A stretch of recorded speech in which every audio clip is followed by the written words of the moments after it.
Bonjour Françoise. Bonjour ma chère Cécile, bonjour cher Patrick. Alors Françoise, pendant que Nicolas Sarkozy continue de clamer son innocence, vous regardez du côté du projet de réforme de la justice d'Éric Dupond-Moretti, vous vous étonnez de son attitude. Ah bah oui, parce que j'ai pas le souvenir d'un garde des Sceaux avec une telle attitude. 95% du débat médiatique depuis 48 heures tourne autour des juges. Les juges se sont tabassés. En gros, les méchants, c'est les juges du PNF et le gentil, entre guillemets, c'est Nicolas Sarkozy. Et là, qu'est-ce qu'on s'attend? À quoi s'attend-on? On s'attend à ce que le garde des Sceaux arrive comme les carabiniers, vole au secours de son institution qui est attaquée de toutes parts par les politiques, par les journalistes, comme le ministre de l'Intérieur qui vole au secours, et c'est normal, des policiers. Bah pas du tout. Vous voyez, mardi matin, Éric Dupond-Moretti à l'Assemblée nationale, je comprends les hurlements.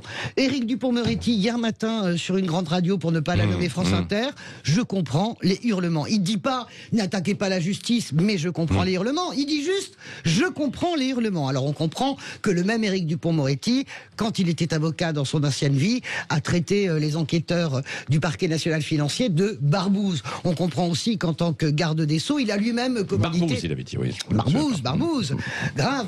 En tant que garde des Sceaux, il avait lui-même commandité une enquête administrative sur ce parquet national financier. Mais j'ai juste une question à poser ce matin. Il est garde des Sceaux, il est encore avocat, Éric Dupond-Moretti. Tout ça pour vous dire que sur cette affaire Sarkozy, son attitude est tout à fait discutable et pour moi pas défendable. Oui, et puis dans ce contexte, il essaie quand même de défendre son projet de réforme. Oui, mais on boucle. Pourquoi à quoi sert un ministre? Un ministre, il veut avoir son texte. Donc on a cette réforme que moi j'appellerais réformette. Alors un coup à droite, vous voyez, avec la fin des réductions automatiques de peine, histoire de dire à l'extrême droite et à la droite dure, regardez à quel point nous ne sommes pas laxistes, même si techniquement c'est pas faisable ou c'est difficilement faisable.